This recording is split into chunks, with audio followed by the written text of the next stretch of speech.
Broadcasting live from the Business RadioX studios in Sandy Springs, Georgia, it's time for Sandy Springs Business Radio. Now, here's your host. This episode of Sandy Springs Business Radio is brought to you by Mirability, providing unique IT solutions leveraging cloud, AI, and more to solve business problems. Here's your host, Erik Boemanns. Thank you, Bill Morse, for joining me today. I'm glad to have you here to talk to us about, we're going to be talking about identity access management, which is probably a term that nobody's ever heard of. So we'll dive into what that really means in a bit. But I wanted to start maybe just with a quick, give yourself an introduction, tell us a little bit about yourself. Sure, and thanks for having me. My name is Bill Morse. About a 30-year career doing different enterprise roles for large financial services companies. Towards the end of that time, started to focus on what we call identity and access management. We'll explain what that is in a second here. Yeah. And then about 3 years ago, started my own company doing the same thing, but as a consultant. So get to help several organizations with some shared lessons, and that's what we're here to talk about. So that's awesome. Thanks for having me. Yeah. And so that company name is Eratos, right? And we focus on identity access management, and I want to talk a little bit later about kind of that journey to founding a consulting company and some of the things there, because it's always interesting as well. But maybe just start with, what does Eratos do? How do you help your clients? Maybe even take a step back, what is identity access management? So we focus on, so if you think of a large company kind of, hiring and firing, potentially hundreds of people, weekly, monthly, et cetera, we do is we help automate that whole process. And, what we focus on is when you bring a new employee in, you don't want to just give them a computer and joke around how it's going to take a week to get him all the access he needs. We want to get people productive, on day one. And more importantly, when they leave your company, either on their own or a mutual decision, we want to make sure they lose all the access that they have. And this is much more important now than it used to be in the old days. In the old days, you'd go to a building, and if you lost access to that building, you couldn't get to any of the computer systems in it. But now, as you know, everything tends to be in the cloud. So what we do is automate what we call the provisioning and the deprovisioning of that access across all the different applications. So, keep the enterprise more secure, but also make the resource more productive. Give them access to everything they need, kind of on day one, where possible. So if we're talking about large enterprises here, banks and pharmaceuticals, et cetera, but everyone kind of has this need, right? From the at the lowest level, if you have a PC in your house and you want your child to use it, you might create an account for that for your child and say you have access to this, and this, but I don't want you messing with Quicken, right? So, at all levels, there's kind of this concept of identity, right? Kind of prove who you are, and then access management. So based on you being Erik and your level of trust and training, et cetera, I'll give you access to these things. And the bigger the enterprise gets, the more complicated that gets, right? One of the things we deal with is called separation of duties. So, okay.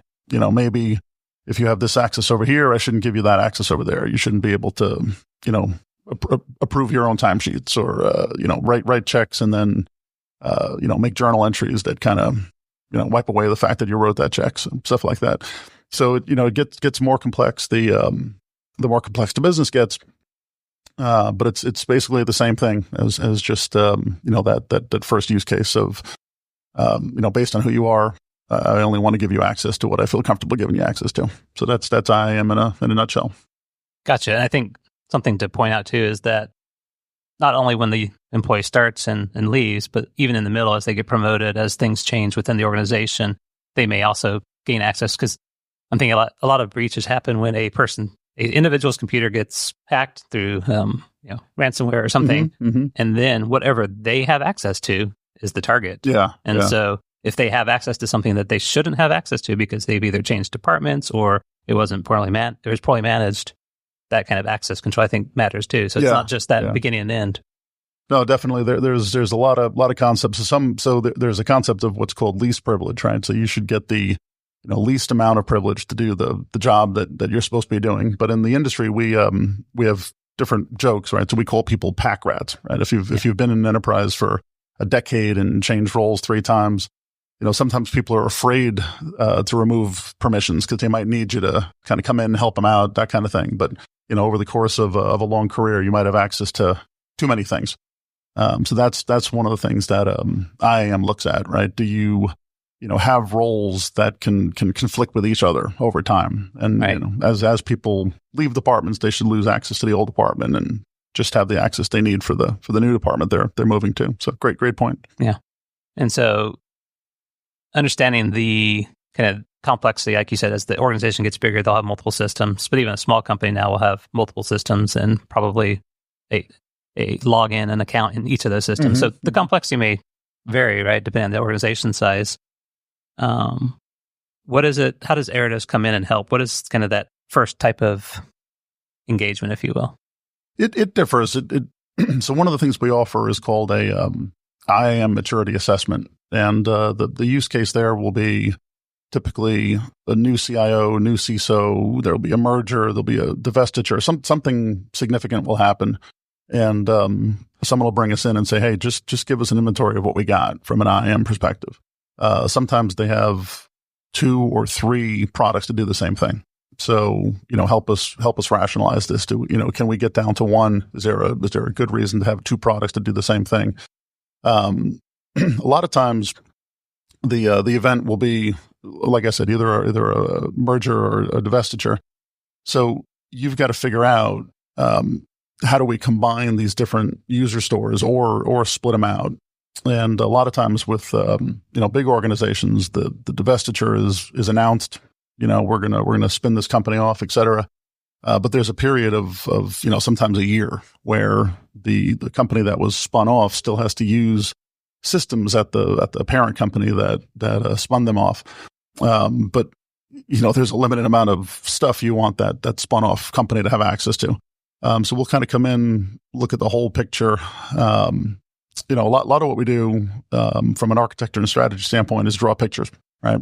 The simpler the picture looks at the end of the day, the better. But typically it takes, hundreds of interviews and a lot of research and stuff to figure out what does the enterprise look like. And then you show that picture to people, and it makes it a lot easier to say, see this redundancy here, we're going to get rid of this and this, consolidate it into that. This is, the future state that we suggest. And then we talk about how to get there. And again, the bigger the organization, the longer these processes take. Because systems that have been around forever, they tend to grow legs, right? Yeah. They're used in ways people forgot they were used. So you really got to kind of go through and dissect these things carefully. It makes sense, especially in the divestiture, where your point was exactly right, where you have a user base that's now no longer part of the company, but still needs to access those resources. But I think something I heard you say as you're talking about that is the multiple systems. What do we even have? And we may have 2 or 3 systems. So I assume one of the outputs of what you're doing is to actually help simplify, which then probably 1 could improve their security, but 2 has a cost saving. It definitely is. Yeah. And there's a couple ways where IAM can help you save costs. So one of them is, knowing who has access to different systems. So, a lot of these cloud systems, you provision people, they leave the company, you kind of forget to deprovision them. So, going in and looking at your email provider, looking at your CRM provider, et cetera, looking at all the accounts that are still active that you're still paying for, and make sure those people are still around. That's one of the easiest ways to kind of show some cost savings. But on the what we call the harmonization side, right? If you have three systems that do the same thing, the goal is always to get down to 1. Reduce your attack surface. Run one thing and run it well. But we joke it's a lot like painting a bridge. So it takes a year to paint it. By the time you're done painting it, they'll merge with someone else. So now that other company might have a 4th technology. So now you have to kind of take a look at that. Hey, they're using this other technology. How are they doing with it? Can our technology do all the stuff that their technology does? That kind of thing. So one of the things about IAM is it almost never ends, right? You're always trying to get simpler. From a user access standpoint, we're always trying to make it easy so that it's role based, right? So if you join the company and you're a tax accountant 1, you should get access to, 6 different systems to do your job, by putting you in that one role. So we have concepts that we call birthright access, right? So as you join the company, you kind of get everything you need just because you're in that role. Well, these roles change, right? As your CFO says, hey, we're not going to use that tax platform anymore. We're going to shift to this one. Now someone has to go in and see what permissions tax accountant one should have. So it's kind of it's always an evolving thing. We always try to evolve towards a simplified, easy to manage model, but it's a journey. And I think the other thing, as I heard just now, if a person is leaving the company and you forget to deprovision their account, if you forget to delete them from the system, or you've got so many systems, you remember to do it on 2, but you forget on the other 8.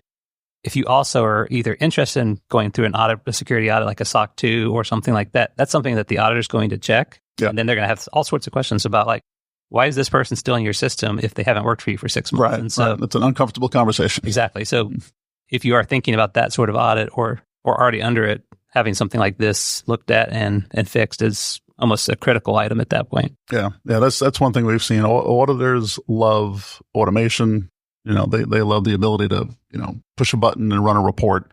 Even if the report has bad news on it, but at least you can run it. Right. Yeah. It's much better than having to make the auditor go dive for it. My wife's an auditor, actually. So there you go. Yeah. She always tells me the friendlier you are with me, the better the audit goes. So I try to put my clients in a way where they can, kind of make the auditor happy. We talked about cost savings. We talked about some security benefits, and a lot of business owners, when they're thinking about security and they're thinking about risk, it's cost that I spend to not lose more money, but it's just still a cost center. It's still me spending money, and this could feel that way too. Other than we said, there's a few cost savings, but I think an aspect of this that's missed is that these can be a business enabler as well. So how do you see that in terms of identity, and how does that having a good practice around identity actually become an enabler, not just a cost or it's a great savings? question. Yeah, since I've been in this business, we've almost joked about it. Can security be a business enabler, right? And the people that just want to get some functionality out of IT, when the security department says, hey, you can't do that, and here's why, there's all these jokes, right? We're the department that says no and all that. So we always try to say, hey, we can be a business enabler. I think we're finally getting to the point where people are believing that, right? So when you wake up and your system is not ransomwared, when your website's not defaced, et cetera, hug your CISO. So, we're at the point now where, like from an identity standpoint, I'll give you some specific examples, right? You mentioned a minute ago that, all these different cloud systems, you might have your own ID and password, right? Yeah. So if we go in, we enable them all for single sign-on, we've made ourselves way more secure, right? I know that if you don't have access to the thing that you can single sign-on through, then you lose access to all these things immediately. And I can worry about deprovisioning your account, later on. But from a user perspective, I can now give you, a portal where you can just click on all the apps you have access to, and kind of, log in directly without worrying about, an ID and password for each one of them. So there's different, another even simpler, right? People used to complain about, I step away from my desktop for 10 minutes and when I get back, it's locked. Now I have to log into it. Well, with Windows Hello and Touch ID, depending on if you're PC or Mac, it's not that big a deal anymore, right? But now, I'm authenticating you with a biometric, not just a simple password. So you're more secure. And, all you have to do is drag your, smile at your camera, drag your finger across the fingerprint scanner. So it's easier for the user and more secure, and I do want your desktop to lock when you walk away. So there's several examples where, you can be more secure and make the user happier at the same time. Yeah. And so happy users, obviously more productive users. And I think you started out about fingerprint biometrics, and the idea of passwordless is a topic that people may have heard about. And we're so focused on making sure that people have different passwords and strong passwords. And all of a sudden we're saying, actually, just don't even have a password. You're going to be more secure if you just skip that step altogether, which I think also can result in more security and more productivity and lower risk as well. Yeah. Shared secrets should, and that's a fancy way of saying passwords and other things that, but someone else can guess or find out or whatever. Just a public service announcement, right? When we tell you to use a different password for every site, there are reasons that we're telling you that, right? And we can kind of scare the audience by, explaining that, as sites are hacked and IDs and passwords are kind of, discovered, there's really simple technology that can kind of, spray those IDs and passwords across every other website on earth, right? So that's why we don't want you to have the same password more than once. But another example of how, security can make users happy, there are very good password managers, right? Yeah. It's trivial now to have a, strong, unique password for every site, and you don't even need to know it, right? You just, unlock your key store on your computer and, pass that password. So I'm going to pivot the conversation a little bit. I mentioned we want to talk a little bit about the business itself, consulting, and how kind of what motivated you to shift to that motive. I've wanted to have my own business since I was a child. So it was time, right? So I was looking for my next role. Had several offers to take another kind of enterprise role, but I got one offer that was an offer to come in as a consultant. And working through the details, I realized this was my chance to kind of come in, start my own business, come in as a consultant, through another consulting company that had the actual contract, but then try to build, my book of business on my own. So that was about 3 years ago now. I'm enjoying the journey. So, right. One of the things that is kind of fun about it all is, if you come from the enterprise side where, you're supposed to secure the ERP platform and the accounting platform and HR platform and all that, but you don't really understand 100% what these things do. Now you're running your own business and you need an HR system and a CRM and an accounting platform and all that. So, these days, if you're out there thinking about starting a business, I would say go for it because, it's a lot easier. You can subscribe to all these things. You don't need to, stand up a data center, et cetera. All this stuff is kind of available. The more people that use something, the easier it is to find other people to, ask for advice and et cetera. So, the process of getting this all started was very exciting. And anytime anyone, I could go for a couple hours about starting a business up and integrating all your systems together and all that. So if anyone wants to know more about that, please reach out. It's one of my favorite topics. You did mention one thing, though, that I think scares people the most about starting a new business. You said build your own book of business. So getting customers, getting clients, that obviously, once you get past that curve, having your own business is amazing. It's fun. It's getting to that first customer, second, and then a repeatable process. So do you have any secrets you want to share about how you acquiring new business? So so one of the things about identity and access management at the enterprise level is it's difficult for a very small business to knock on, a large bank or pharmaceutical store and say, hey, I can help you with your problems, right? It's almost impossible. But what we do is we call them our channels, right? So we partner with, much bigger consulting firms that already have those relationships. And in the ideal situation, they don't do IAM. So they might do 10 other things for a company. And if they hear IAM, they'll kind of call us and say, hey, we just heard that this company has this problem. Can you solve it? Sometimes we can't. and I'm happy to, stay in my wheelhouse. One of the things is people often ask me, hey, is this guy your competitor? And I always joke, I'm too small to have competitors. There's enough business out there that, the crumbs that fall off the table from some of the big guys are big enough to run your own consulting firm on. Sure. So you've been doing this a few years now. Looking forward, what are you excited about? What am I excited about? I personally want to get to the point where I'm no longer billable, right? So right now we have about a dozen people. There's work involved in, going on podcasts. Actually, this is great. Thanks for having me. But there's work going out there, marketing, running the business, finding the next job, et cetera. And, when I stand up and say, yeah, I'll get that spreadsheet to you next week, I need someone to smack me and say, no, you can't. You've got other stuff to do, delegate that.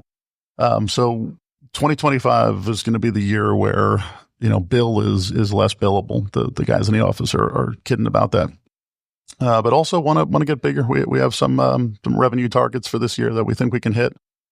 I'm making it sound like it's great. One of the scariest parts of starting your own business is talking to other people that have a successful job into quitting it and coming along with you. That's the most terrifying part. Yes. So you got to remember you're bringing other people along on this journey with you. But it's been a lot of fun, very rewarding so far. That's great. So real quick, as we are getting close to the end here, how can people find out more about Eratos and reach out to you? So we have a website, just www.eratos.com, has a contact us link. That's one of the best ways to kind of get our attention. We're also on LinkedIn. We have a page on LinkedIn. If it's okay, put links to both in the comments and all. And bring us your questions, comments, concerns. One of the things we really believe in is, as an industry, as a society, et cetera, we've got to talk about these things. One of the things I wanted to talk about today is, if someone wakes up and their system is ransomware, like I said a minute ago, it's not something to be embarrassed about. It's something to tell everyone about and tell them what you could have done differently so that we can all kind of learn from the experience. So, if you want to tell me something I said here was wrong, or if you want to ask for advice, either way, feel free to reach out. Yeah. And real quick, if you don't mind spelling the company name as well. So it's AIRITOS. So Eratos. Yeah. Some people do tell me it should be pronounced like the bag of chips, but it's Eratos. It's supposed to sound Latin. Sounds, yes. Not a snack. So awesome. Appreciate that. I just want to close out. Maybe what are 3 things that people could do today to make themselves more secure? That's a good question. So we mentioned one of them. So, talk to each other, right? Learn from each other and share your experiences, share your good experiences, but also your bad ones so we could all learn from it. Have a healthy amount of skepticism, So, when you get that link that says click here, your package can't be delivered, or you got a wire or whatever, think twice about where it came from. All the advice people give you, check the URL, make sure it's a known sender, make sure it's a, SSL cert, et cetera. But be skeptical when your bank calls you out of the blue and they're asking you for more information that they should probably know already. Make sure it's really your bank. So we all have to be skeptical, but we all have to tell each other about this so that we all understand, where to be skeptical. And then if you're a service provider, your bank, your insurance company, your travel agency, whatever, if they're offering more security, take them up on it, right? You should, we talked about having unique passwords for all your sites, but if they offer what's called multi-factor authentication, where, you can't log in without, acknowledging a notification on your phone or that kind of thing, take them up on it, right? It's our responsibility to be as secure as we're able to be. If the vendors we're working for are, if the vendors we're using are offering security, we should take them up on it.